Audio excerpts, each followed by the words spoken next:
En el cine, la imagen está encerrada en el rectángulo de la pantalla, que es el que define el mundo de la película, separándolo del mundo real en el que estamos nosotros. Al encuadrar con una cámara, se decide lo que incluimos y lo que dejamos afuera.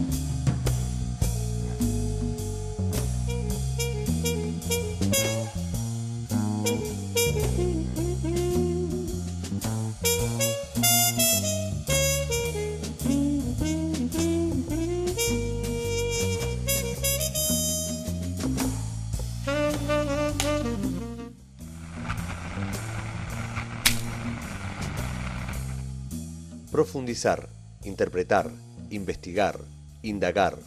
El documental, sin duda, es uno de los géneros que más se ha prestado a la discusión de sus límites. Dudamos, incluso, de que pueda llamarse género. El arte de documentar implica ser agudos y audaces, incluso a la hora de elegir el tipo de mirada para desentrañar los detalles de lo que hemos decidido calificar como realidad observable. A partir del Direct Cinema, impulsado por Richard Lecoq, antiguo colaborador de Robert Flaherty, nace el cine de observación. Un grupo de cineastas con fines antropológicos y de estudio consiguen que su observación no interfiera en lo que ocurre en el exterior. Logran que la filmación se convierta en un registro fiel del acontecimiento filmado. El hecho de que la puesta en escena de la película no se fabrique en un plató, sino en el ruedo de la realidad histórica, impone más limitaciones al observador ideal de las que nos encontramos en ficción y, a fuerza de pruebas de dificultad física o técnica, es posible que nos recuerde la presencia del realizador ante lo real, pero se mantiene la expectativa del acceso transparente.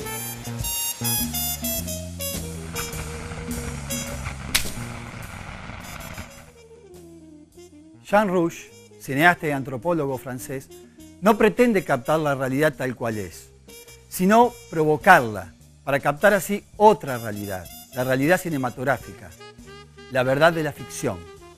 El método para interpretar esta realidad se denomina observadora y no depende de un hecho en sí o no promueve hechos en sí, sino que trata de captar distintos momentos de una cotidianidad.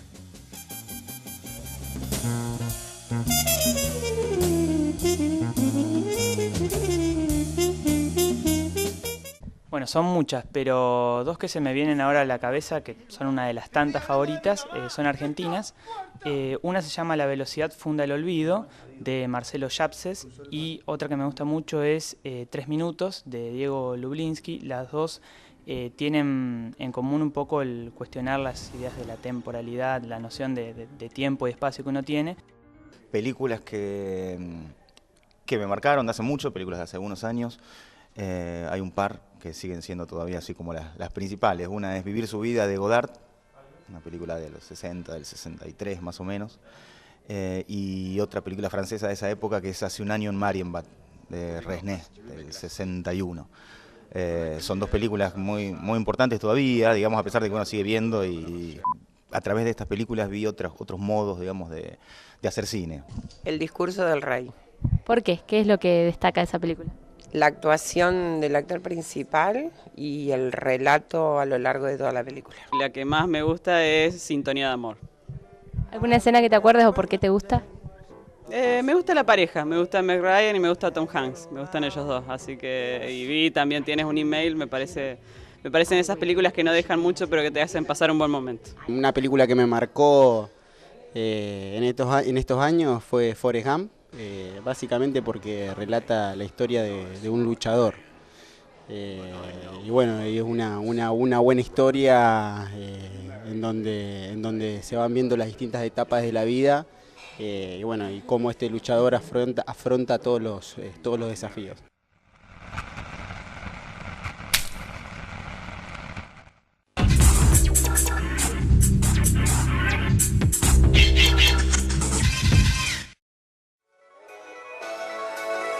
...2013... año electoral en el país y en la provincia. Crujen las estructuras de los partidos políticos. No sé si va a ser tan así. Sin ánimo de polemizar, ¿eh? Los jueves, de 22 a 23 en vivo, por Veo Santa Fe. Sin ánimo de polemizar.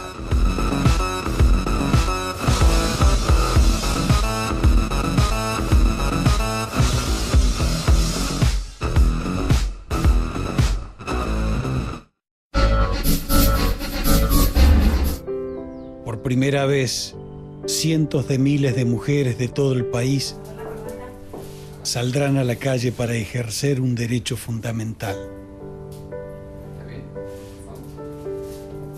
El derecho a elegir.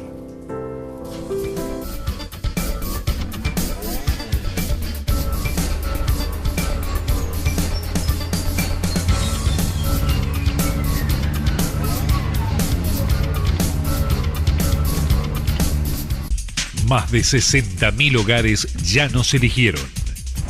Elegí Cable Video Digital para publicitar tu marca y descubrí el impacto de la televisión por cable. Comunicate con nuestro departamento de publicidad al 4740935. Cable Video Digital.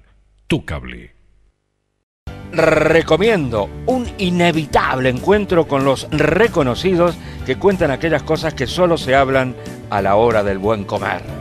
En los mejores restaurantes de la región, recomiendo un auténtico homenaje a la buena cocina. Recomiendo algo más que una simple charla. Por Veo Santa Fe, tu canal.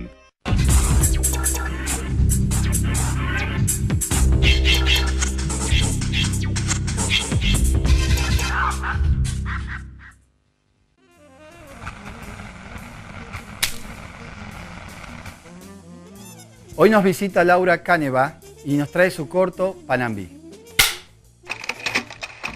Hola Laura, bienvenida al programa. Gracias. Muchas gracias por venir. ¿Qué es Panambí? ¿O Panambí, qué significa? Bueno, etimológicamente, digamos, Panambí es en guaraní mariposa. Y un poco jugando con ese significado, llega Panambí documental para ver el momento de la transformación, como la mariposa también. Así que el primer juego de Panambí es ese. Que no es el nombre de la comparsa. La comparsa se llama Penambí Verá, que verá quiere decir brillosas, sería mariposas brillosas, y es una traducción errónea. Entonces por eso Penambí está equivocado, digamos, pero quiere decir mariposas brillosas. Vos sos oriunda de Sastre. Yo soy oriunda de Sastre, sí. Y bueno, viniste a Santa Fe. Vine a Santa Fe a estudiar y después ya me quedé acá. ¿Estudiaste cine en el taller de cine de la universidad? Hice el taller de cine de la universidad, exactamente. Bueno. Es mi primer acercamiento con el cine, parte por ahí. ¿Y cómo, me imagino cómo surgió, pero para que nos cuentes si ya tenías esta idea de antes? No, en realidad no era algo que traía de antes de llegar al taller de cine ni nada, pero bueno, siguiendo, digamos, los planteamientos del taller, de los pasos a seguir, cuando se pide la sinopsis para hacer un documental, para elaborar un trabajo, pensé en un documental y me interesó documentar eso que yo conozco de cerca y que me llamaba la atención. Y por algunos acercamientos con la literatura también, con el concepto de lo carnavalesco, digamos, que confluí ahí. ¿Vos venís de las letras? A mí me gusta, sí, no terminé, pero estaba estudiando licenciatura en letras. Y bueno, y un poco también de esas lecturas cruzadas, me pareció interesante documentar eso. ¿Y cómo te acercaste al cine? Me acerqué al cine por mi pareja, primero, y en el taller.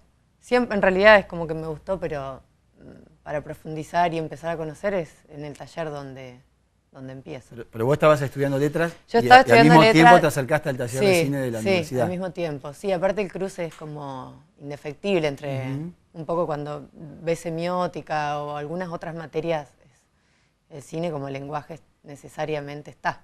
Exacto, pero te volcaste más a lo documental que llamámosle a la ficción. A la ficción, sí. Que la ficción es donde se empapa más de la literatura, digamos, sí, de alguna manera. De la literatura sí, pero cuando uno ve al cine como un lenguaje directamente, digamos, la semiótica está ahí y ahí en realidad si el registro es ficcional o es documental, eso es. Sí, sí, no importa. Es anecdótico, digamos, es anecdótico. No tiene nada que ver, sí. ¿Y cómo fue la construcción del guión, más allá que, digamos, es un trabajo de taller, pero... Sí.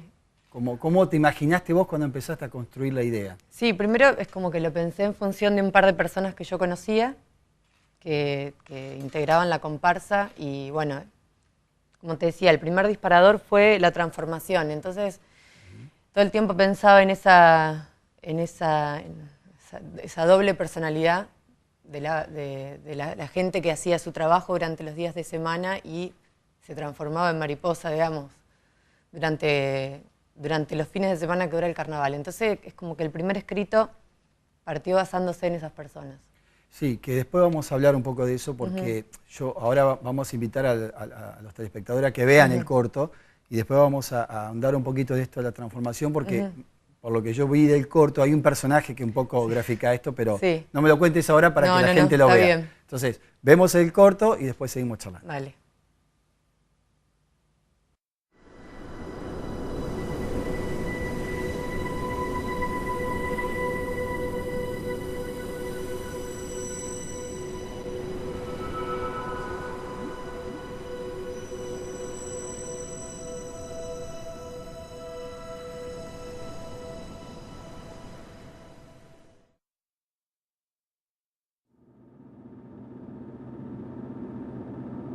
¿Qué distingue a un pueblo de otros en la extensa geografía de una provincia?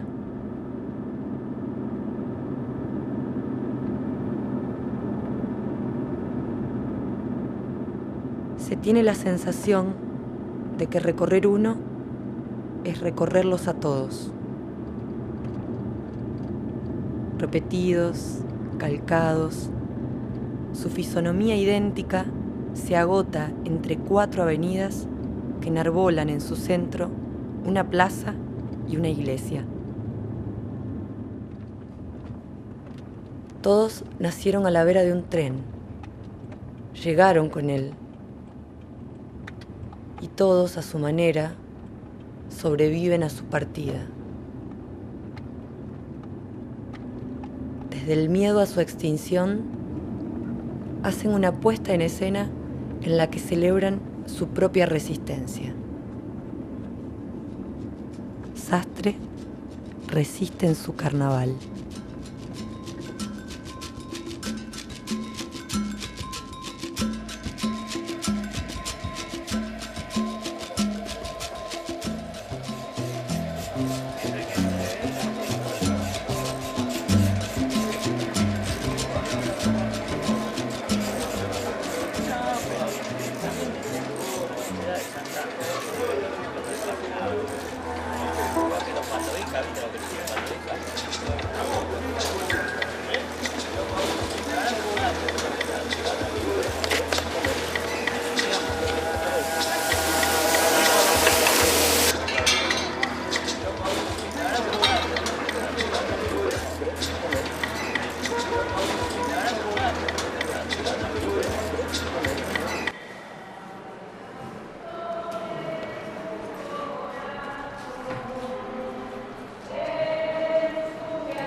Jesús dijo a sus discípulos: les aseguro que si la justicia de ustedes no es superior a la de los escribas y fariseos,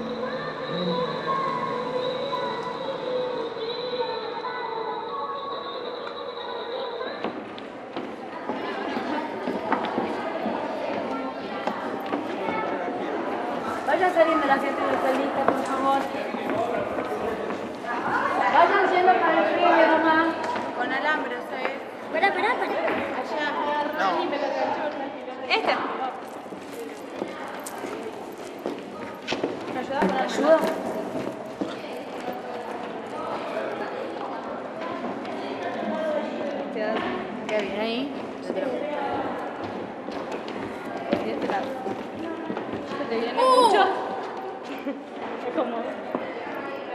está? No sé. Ahí está. Ahí está. Listo, gracias. ¿Este que te colocaba, el que es celeste? A ver, mi alma. Quédate ahí que te necesito de modelo. Pablo, las coronitas.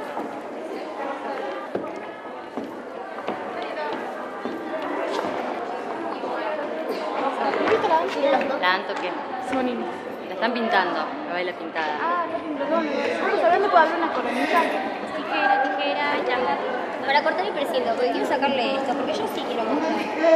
Alguien que me ayude a sacar acá que se me enganchó. Tijera. No, corta. Pablo, ¿me prestas tu tijera? Acá. No, ¿a dónde está? Ay, no sé para dónde. Y siempre como que una noche de carnaval alguien baila pintada. A ver, sacame este. El azul, sacámelo afuera. ¿Qué hora es? Menos cuarto. 8 tenemos que estar saliendo. Sí, bueno, vayan saliendo, chicas.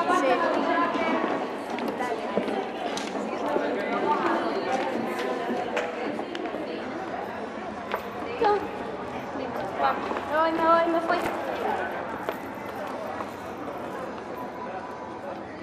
Es imposible escapar del carnaval, porque no tiene ninguna frontera espacial. Ignora toda distinción entre actores y espectadores, porque nadie asiste, porque todo el pueblo lo vive, porque está hecho por todos y para sí mismos. Mientras dura el carnaval, todos se quitan la timidez y los prejuicios, y se cubren de brillos y de plumas. Todos se permiten, por un rato, jugar a ser otros.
Como paréntesis reparador en las implacables rutinas cotidianas, el carnaval evoca la apertura a un mundo extraordinario que durante el resto del año solo vive en la imaginación de los hombres.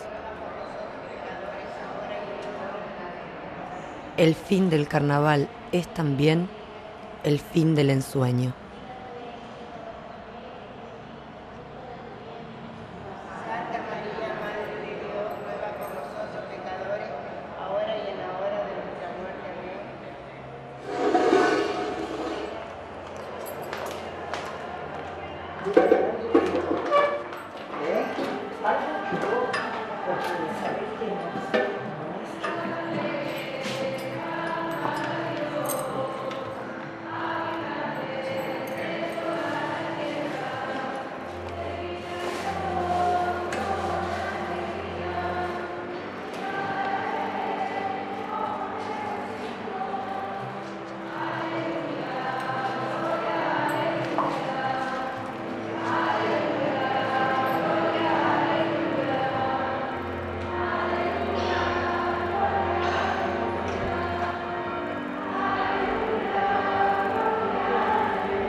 El Señor esté con ustedes.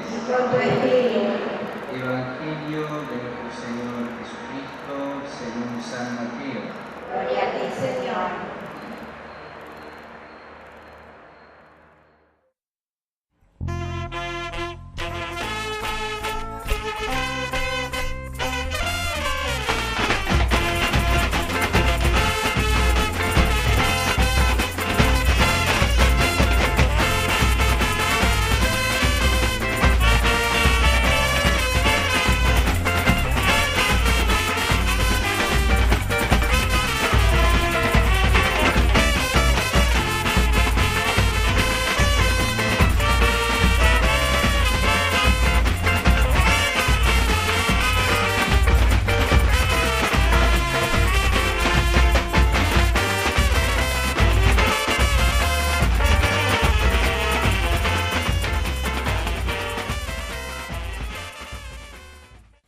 Bueno, hemos visto tu corto y habíamos quedado en la conversación de esto de la transformación que la gente en el año hace su vida cotidiana y en los meses o el mes de carnaval se transforma. Lo graficaste en una persona. Sí. Esta señora que trabaja o que va a ayudar a la iglesia. Sí. Contanos un poquito por qué esa decisión. En realidad podría haber sido ella como cualquier otro, pero es un personaje pintoresco y aparte es como que en realidad lo que es interesante es lo extremo de la diferencia o digamos por ahí del ambiente sacro donde ella está, de algo tan moderado, tan mesurado a verla bailar, los carnavales, claro. Ella trabaja lo que sería sacristana en la iglesia y va las noches de carnaval, ella trabaja todo el año ahí, trabaja en realidad, va de voluntaria. Y las noches de carnaval, digamos, está la iglesia, para graficar, está la plaza y en un extremo está la iglesia y en otro el lugar donde se iban a cambiar. Entonces ella va con su bolsita a la iglesia y cuando termina la misa va con sus zapatos, cruza la plaza y se cambia para ir a bailar. Y entonces como que me pareció una buena síntesis el personaje. Sí, a mí me pareció muy buena síntesis. Y después la vemos bailando. Claro, ella después va bailando, sí. Ajá. Entonces un poco ella permite poner en evidencia esa transformación. Exacto, sí. No, el personaje está muy bien elegido, sí. Me parece que representa bien lo que vos decís. ¿Y hace cuánto que se festeja el carnaval? El carnaval cumplió en el 2012 60 años. 60 años. ¿Y vos toda tu infancia lo viviste? Toda. Aparte, como digamos, supo tener alguna gloria en algún tiempo, que convocaba mucho más público, mucha más gente de la zona porque solían ir los artistas de moda, digamos, cuando no era como es ahora, ¿no? Pero entonces, los artistas que iban a bailar, digamos. No, los grupos musicales, porque después hay un espectáculo musical después del desfile. Ajá. Y entonces solía convocar mucha gente. ¿Las comparsas son de ahí? Es una sola. Es una sola. Es una sola comparsa. Antes también tenía otra modalidad, pero es una sola comparsa y suelen... ¿Es la que vemos en el Es la corto? que vemos, sí, y a veces suelen invitar así comparsas de otros lugares, pero la que es desastre es solamente una. No tiene la modalidad de Gualeguaychú, otros lugares que son varias que compiten, es simplemente una. Ahora, antes de escribir el guión, que vamos a seguir un poquito con ese tema, ya que venís de las letras, ¿cuánta observación hay de parte tuya en los carnavales de desastre? Hay participación más que observación. ¿Bailaste? Sí, bailé varios años, pero es como una convivencia, no sé si hay una observación, sería una vivencia. Lo digo porque en el estilo que le das al trabajo audiovisual, hay como una observación, digamos. Sí. Por eso, digamos, la introducción en el programa de esto del documental de observación también, me pareció que hay una observación más allá de que el personaje... Sí, una toma de distancia que permite ver algunas sí, cosas. Sí, la toma de distancia permite ver el fenómeno sociológico, digamos, más allá del espectáculo. Creo que tiene que ver con eso la observación. Tiene que ver con esa posibilidad de inversión de roles. Ahí está la observación. Lo que pasa es que la observación es un recorte también. Sí, siempre. Y vos estás es recortando. Subjetivo, es una mirada en realidad. Por supuesto. Sí, mi mirada está centrada en ese fenómeno, ya te digo, sociológico, que tiene que ver con no solo con la transformación, sino con la inversión de las leyes que plantea lo carnavalesco. ¿Cómo es eso? El concepto carnavalesco en literatura habla desde siempre de la inversión de las leyes, de la inversión de los roles y de las leyes. Digamos, de la sociedad medieval lo que estaba abajo socialmente empieza a estar arriba.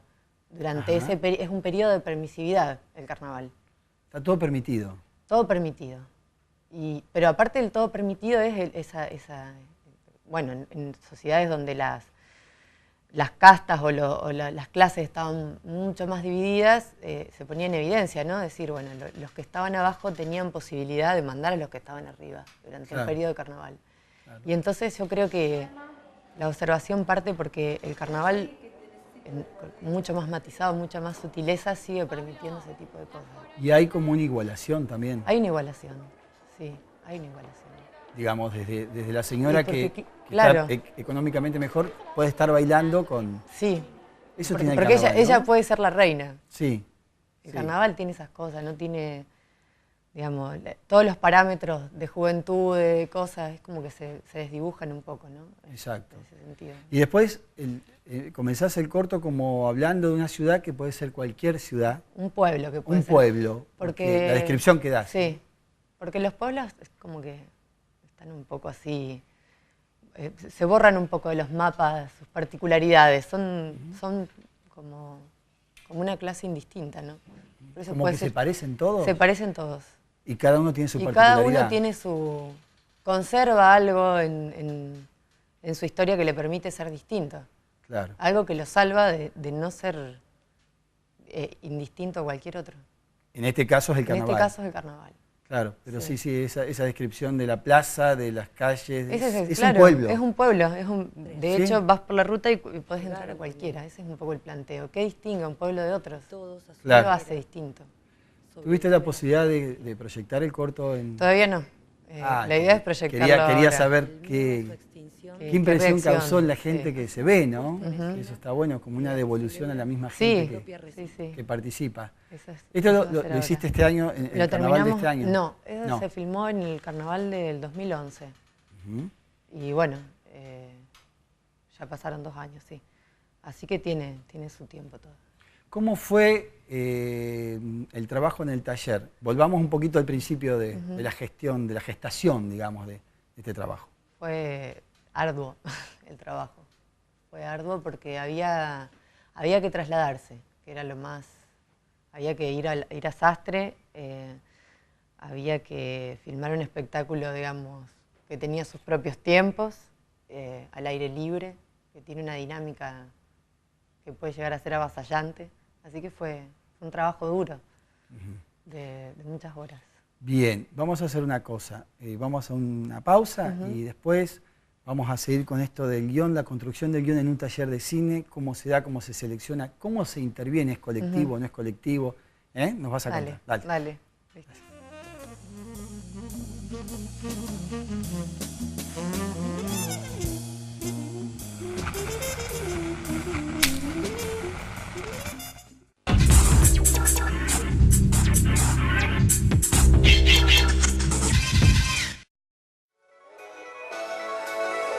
2013. Año electoral en el país y en la provincia. Crujen las estructuras de los partidos políticos. No sé si va a ser tan así. Sin ánimo de polemizar, Los jueves, de 22 a 23 en vivo por Veo Santa Fe. Sin ánimo de polemizar.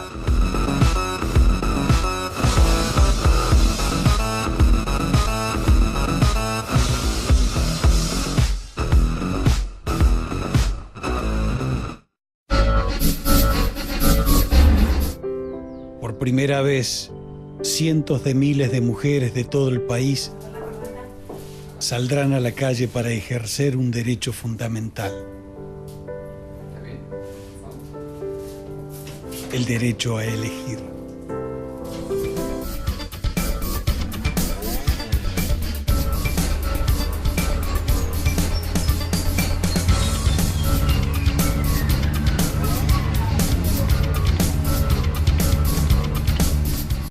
Más de 60.000 hogares ya nos eligieron. Elegí Cablevideo Digital para publicitar tu marca y descubrí el impacto de la televisión por cable. Comunicate con nuestro departamento de publicidad al 4740935. Cablevideo Digital. Tu cable. Recomiendo un inevitable encuentro con los reconocidos que cuentan aquellas cosas que solo se hablan a la hora del buen comer. En los mejores restaurantes de la región, recomiendo un auténtico homenaje a la buena cocina. Recomiendo algo más que una simple charla. Por Veo Santa Fe, tu canal.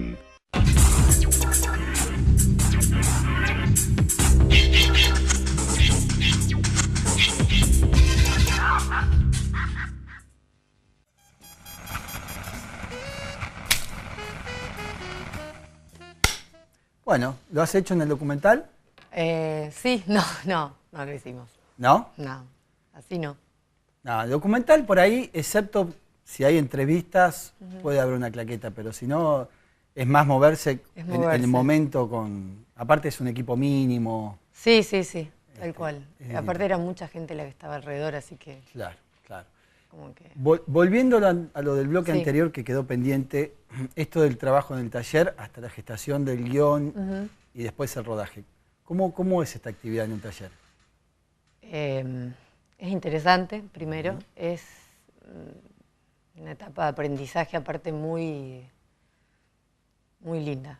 Me parece que, digamos, cuando uno recién se encuentra con ese tipo de trabajo, tener esa posibilidad de ir elaborando un guión y aprendiendo y corrigiendo y qué sé yo, me parece que es un trabajo que vale la pena.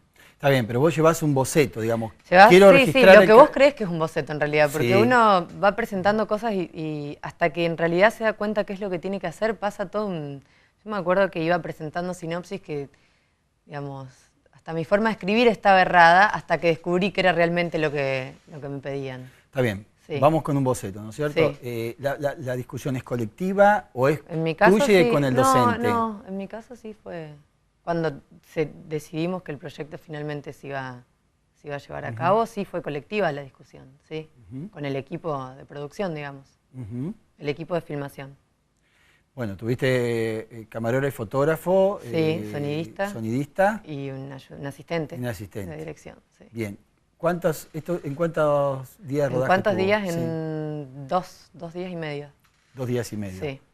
Bien, y después, el proceso de edición, el montaje, ¿cómo lo encaraste ya con este boceto de guión más o menos elaborado? ¿Tuviste que elaborar el guión? No, el guión se fue reelaborando antes de llegar al momento de la filmación, porque primero había una opción que después tuvimos que modificar porque uno de los personajes que yo había seleccionado no podía estar. Y después no, ya cuando llegamos al momento de edición, ya llegó con la idea primigenia, digamos, con lo que ya estaba elaborado.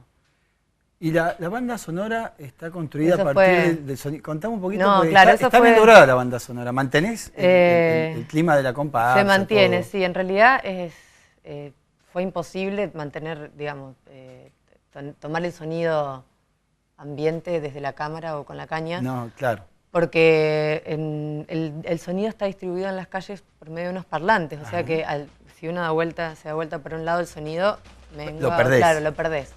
Entonces, como hay un sonidista que está trabajando con la comparsa, con los músicos, él nos grabó toda una pista de toda una noche de carnaval aparte. ¿Y ustedes igual hicieron un registro directo? Hicimos un registro directo. Porque, por ejemplo, hay planos donde vos te acercás a determinadas bailarinas y ahí se nota que el sonido es de esa bailarina. No, ¿No? Mira. Lo que pasa que, bueno, es como que la música permite utilizarla en cualquier ocasión, salvo algunas que son puntuales, como ya sea a lo que vos te referís, digamos, bueno, la canción coincide, buscamos esa música que estaba en el sonido ambiente, digamos, es la que teníamos grabadas en las pistas. En las pistas. Sí. ¿Y esa banda sonora también te modificó un poco tu idea del montaje?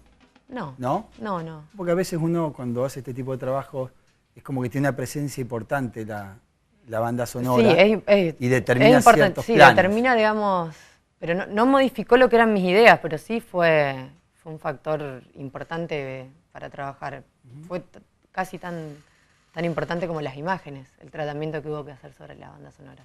Claro. Y vos que venís de las letras, ¿habías visto mucho documental antes de empezar a meterte en...? No sé si había visto tanto, había visto algo, sí. Había visto cosas que podían interesarme, pero no nada así que pueda decir, bueno, esto fue un disparador o esto me impulsa a hacer tal cosa. Y de las letras, ¿qué es lo que, digamos, te relaciona con esto? ¿O dónde está tu conectividad? Lo que me relaciona con el cine.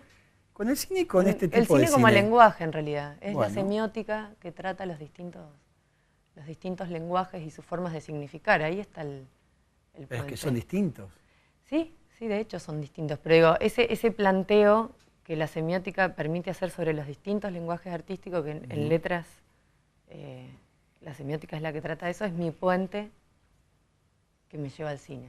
Y ya que te metiste en la palabra semiótica, ¿vos considerás que hay una semiótica del lenguaje audiovisual? Totalmente. ¿Por qué? Porque tiene, digamos, si uno quisiera buscar analogías, digamos, uno puede percibir la presencia de metáforas, de las construcciones de los contextos en el cine, pueden encontrar en las letras una analogía, por eso creo que hay. ¿Hay un signo? Hay muchos signos. Hay muchos signos. No hay un signo definido como la semiótica lo tiene, el signo saussuriano. No hay un signo saussuriano, hay muchos. Te pregunto esto porque es una discusión que se ha dado en el ámbito académico y en el ámbito tanto del cine como de la literatura, ¿no? Sí, no hay un signo así, como el que, digamos, el planteado por Saussure, pero sí hay un signo. Supongo que en realidad creo que hay muchos. Puede ser el plano, puede ser, no sé. Sí, yo creo que el plano es un buen ejemplo. El plano, ¿no? es uno, pero creo que no se agota en eso. No. A mí me parece que en realidad cada producción construye su signo.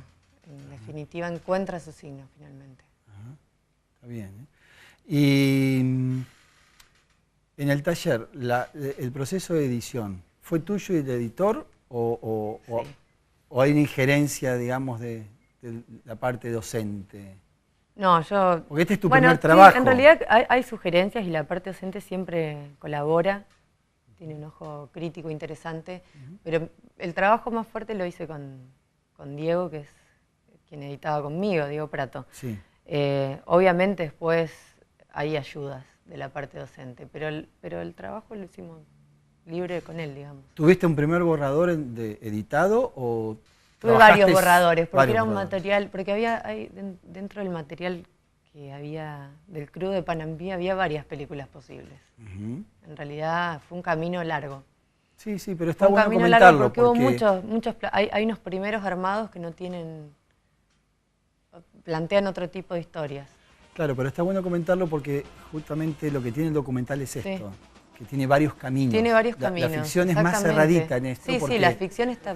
Casi te diría que si bien es cine y se termina de escribir el guión en el montaje, pero Sí, Está es como menos más azarosa, sí, sí. En realidad, si yo lo pienso, Panambí permite un montón de alternativas. Y por eso fue una búsqueda también. Aún con el guión antes, aunque finalmente haya confluido en lo que era la idea principal, llegar a ese camino me planteó primero varias alternativas.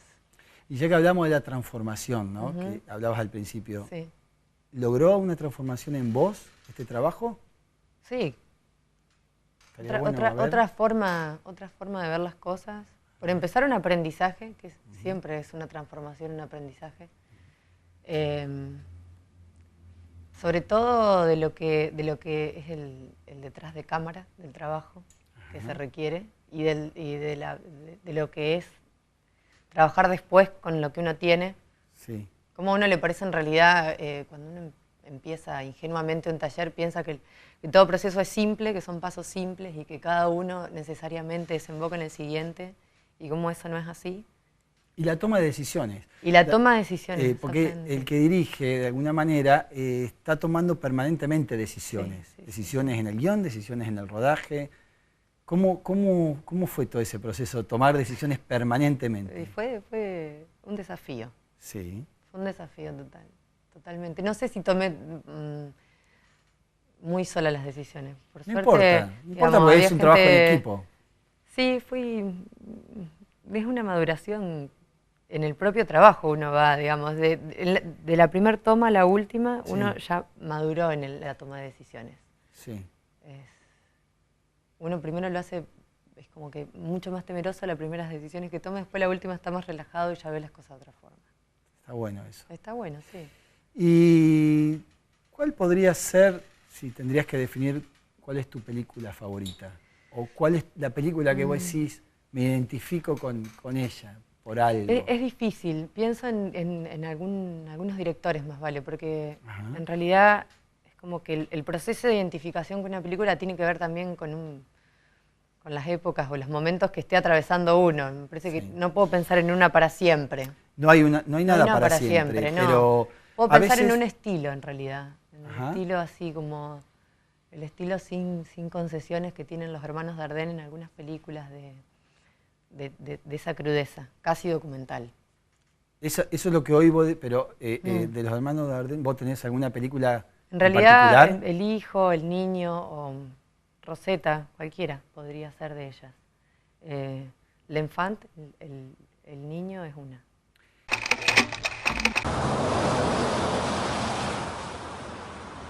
On est vendredi, à 1h du matin. Je peux trop mal. Mets ta main sur mon ventre. ¿Y podrías comentar un poquito más por qué te identificás con este estilo? Porque me gusta ese casi hurgar en las miserias, pero sin concesiones, sin tomar partido. Esa visión pretendidamente neutral sobre algo. Esa visión casi documental. Eso digo. Sí. Eso que parece una no intervención. O sea, el trabajo de ficción, pero con un estilo cuasi documental, que es muy difícil eso. Muy difícil. Me parece a mí, ¿no? Sí, muy poco. Creo que no todo el mundo lo logra. No, me parece que los hermanos Dardenne lo logran. Sí, coincido. Mai Lee en algunas películas también tiene ese estilo así. Pero en realidad, aparte, me gusta donde no hay aleccionamientos morales, no hay una lección final en esas películas. No hay un juzgamiento. No hay un juzgamiento ni nada, hay una visión. Pretendidamente neutra, sí. Sí, nada es neutro. Nada es neutra, pero por eso digo pretendidamente neutra. Me gusta ese estilo. Eso ¿Y recordás de alguna de estas películas alguna escena o alguna toma o algo que quizás te flashó y dijiste, wow, este estilo, me gustaría hacer algo de esta manera? En realidad es planos cortos, el cámara en mano que tiene continuo. Parece que hasta la respiración, uno puede seguir hasta ese acompasamiento de la respiración, ese tipo de... Esas tomas que son así me gustan. Está bueno. En tu corto, digamos, acompañar a las bailarinas, obviamente fue cámara en mano. Sí. Pero no es una cámara en mano que tenga una presencia como cámara en mano, me parece. Es no, tranquila. Es tranquila, sí. Toma un poco de distancia. Sí. Pero porque como se está... conceptuales, porque como lo que se está viendo es un espectáculo, ya está preparado para ser visto con esa distancia. No sé si me explico lo que quiero decir. Sí, yo te entiendo. Y yo, a ver, corregime si me equivoco, pero también me da la sensación de que querés que la cámara no sea un elemento importante a nivel visual, en el sentido de que se note. Claro, no quiero que se note. Querés que esté ahí metida, pero... Es que sea un espectador. El espectador así. Sí, porque... Pasivo. Sí, un observador. Un observador pasivo, sí. Sí, está bueno. Y está buena y la aparte, toma. las chicas, las que bailan, digamos, justamente como es un espectáculo lo que están dando, están acostumbradas a ese tipo de cosas. Y entonces como que también ellas mismas toman esa distancia con la cámara en el sentido de que es una presencia a la que están acostumbradas, digamos. Claro. Una cosa así. Claro. ¿Estás trabajando sobre algún proyecto? No, ahora en este momento no. Acabas de ser madre y eso te es mi un poco de proyecto, tiempo, sí, ¿no? es un poco de tiempo. Sí. Siempre leyendo cosas, pensando, pero trabajando realmente sobre algo no. Pero la idea sí me es gustaría. Continuar. Sí, la idea es continuar. Y la idea, aunque en este momento no estés trabajando, es continuar con algún otro proyecto documental. Sí, con proyectos documentales es como que siempre lo que tenga que ver con transformaciones, supongo, sobre fenómenos que transformen, alguna cosa por el estilo. Fenómenos que movilicen. Siempre pienso en cosas del estilo. Pero no hay nada en este momento concreto. No, nada concreto, no, la verdad que no. Bien. Vos que venís de la literatura, ¿cómo ves esto de la transposición? Hablando un poco ya de cine y literatura. Eso también es difícil, ¿no? Porque casi siempre las transposiciones que se han hecho han sido mal logradas, muchas. Es difícil ver cuáles son los parámetros, en realidad, de cómo transpone uno de la literatura al cine, digamos, ¿cuáles son los parámetros para hacerlo? Si se hace alguna cosa... Sí, de hecho, en el Argentino de Literatura del año pasado fue una de las discusiones. Fue una de las discusiones, de cómo pasar, digamos, de... Cómo se hace ese pasaje y cómo funciona ese entrecruzamiento entre el cine y la literatura. Y creo que nadie tiene ningún tipo de receta ni de respuesta por esas cosas. No hay recetas, pero te lo pregunto porque generalmente es un tema recurrente dentro de las personas que, como en tu caso, vienen de las letras y hacen cine. Es como... Y me llamó la atención que hayas hecho una película documental por este motivo justamente. Claro. Aunque también el documental tiene algo de transposición, ¿no es cierto? Sí, el documental sí. Pero con respecto a la literatura, supongo que también es una elección que se hace, digo, pensando en las recetas, que se hace ad hoc, para cada vez, ¿no? La forma en que se entrecruzan se decide cada vez por cada persona. Creo que por eso no puede haber ninguna receta al respecto. Sí, en realidad no hay recetas para nada. No. Aparentemente hay recetas. Sí. Pero bueno, ¿cómo se hace? ¿Se hace una traducción? ¿Se hace una...? Claro. ¿Cómo funciona? Creo que es una elección que cada uno hace. Sí, además cada uno le da su punto de vista, su interpretación y va a reforzar lo que cree conveniente dentro del lenguaje del cine. Sí, ¿no? tal cual. Bueno, Laura, ha sido un placer que nos hayas visitado. Sos la primera mujer que viene al ciclo. Qué orgullo. Así que tenés Tengo ese orgullo y bueno, te agradezco mucho por traernos tu trabajo. Y bueno, seguiremos conectados, espero que vuelvas a filmar. Ojalá, y pasaremos tu próximo trabajo. Bueno, muchas gracias, Diego. Hemos tenido la presencia de Laura, hemos visto su corto y bueno, quiero agradecer como siempre al equipo técnico que nos acompaña de Cable Video, a Víctor y Alejandro por vestirme en Company, San Martín 2153, a Pedro Casís por la música que utilizamos en los informes y en el piso, a Darío Burlando por el proyector. Y comuníquense por el Facebook a nuestro El Rectángulo Obtuso, donde pueden dejar sugerencias, lo que ustedes quieran, además de poder ver el material que volcamos allí. Así que no dejen de hacerlo, que vamos a estar muy agradecidos y nos encontramos la semana que viene.